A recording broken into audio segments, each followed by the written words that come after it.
Saudara, kawasan Sabang sebagai salah satu destinasi unggulan pariwisata di Indonesia memiliki potensi yang luar biasa untuk terus dikembangkan.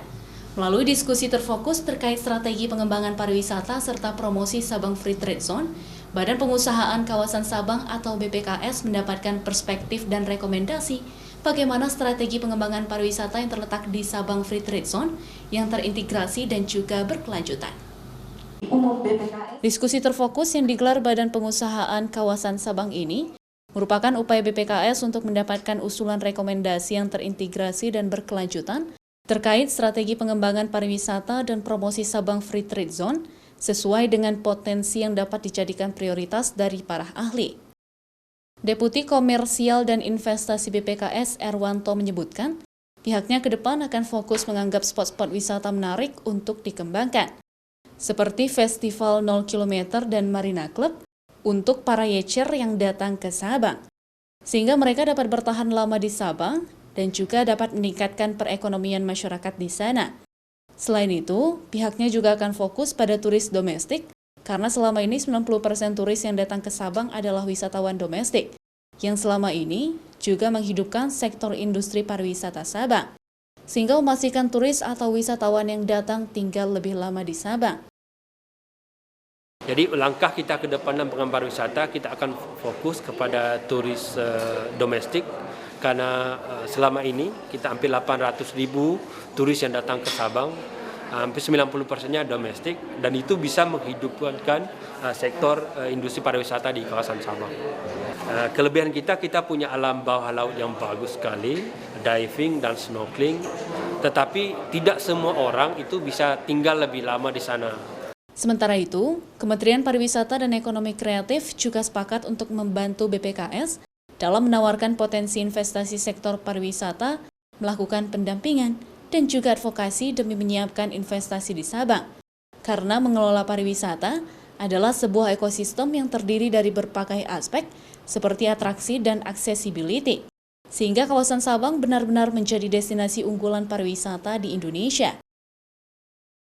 Kami di Kemenparekraf, saya khususnya sebagai Deputi Bidang Industri dan Investasi, tentu akan support sebagai bagian dari ekosistem itu, bagaimana menyiapkan dan membantu teman-teman di sini, khususnya BPKS,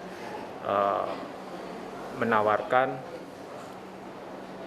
potensi investasi di sektor pariwisata di Sabang ini. Potensi kawasan Sabang memang sangat menjanjikan untuk dikembangkan. Walaupun saat ini marine tourism belum terekspos dan terencana dengan baik, namun ke depan strategi pengembangan pariwisata Sabang dan promosi Sabang Free Trade Zone dapat diposisikan sebagai kelas destinasi regional di luar target wisatawan domestik. Apalagi membentuk ekosistem yang terintegrasi, misalnya Sabang, Langkawi, Phuket, serta terintegrasi dengan wilayah Indonesia lain, seperti Singkil, Pulau Banyak, Mentawai, maupun kawasan lain, serta menghidupkan transportasi laut antar ekosistem tersebut. Sabang juga punya potensi untuk mengembangkan wisata air, seperti sport water tourism, diving, dan juga snorkeling. Seluruh potensi tersebut dapat menonjolkan kearifan lokal sebagai kekuatan dari Sabang. Kami lihat memang marine tourism sebagai existing yang sudah ada ya, dari kekuatan alamnya selain diving, snorkeling, tapi barusan saya juga diskusi dengan rekan saya, mungkin wisata air, water sport tourism juga mungkin bisa lebih digalakkan, serta yachting, boating, sailing gitu ya, yang masih berhubungan dengan marine tourism tapi dikoneksikan dengan poin-poin lain seperti mungkin Langkawi, Phuket, atau di Indonesia mungkin bisa ke arah Singkil, Pulau Banyak, Nias, Mentawai, sehingga tercipta sebuah ekosistem dan pergerakan transportasi di laut yang dalam bingkai pariwisata. Kementerian Koordinator Bidang Kemaritiman dan Investasi juga akan menelaah hasil rumusan dari diskusi terfokus tersebut. Asisten Deputi Pengembangan Pariwisata Berkelanjutan, Kosmas Harefa menyebutkan, hasil dari rekomendasi tersebut akan menjadi pertimbangan dari pemerintah pusat dalam memberikan dukungan untuk pengembangan pariwisata Sabang Free Trade Zone. Tentu terkait dengan masa depan pengembangan pariwisata di Sabang ini.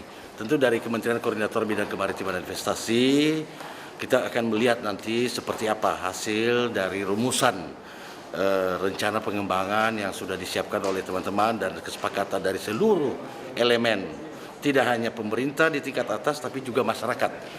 Sebelumnya, seluruh peserta diskusi terfokus terkait strategi pengembangan pariwisata serta promosi Sabang Free Trade Zone, juga melakukan kunjungan lapangan ke Pulau Aceh sebagai salah satu kawasan Free Trade Zone. Hasil dari peninjauan tersebut nantinya akan menjadi usulan rekomendasi untuk pengembangan kawasan wisata unggulan Indonesia. Selain itu, juga mengidentifikasi titik-titik situs pariwisata yang terletak di Sabang Free Trade Zone yang sesuai dengan layar untuk dikembangkan lebih lanjut, serta tersusunnya strategi pengembangan infrastruktur baik di dasar maupun tambahan, serta fasilitas lainnya sebagai faktor penunjang bagi pengembangan arah baru pariwisata Sabang Free Trade Zone yang berkelanjutan. Mustajab, Kompas TV, Sabang.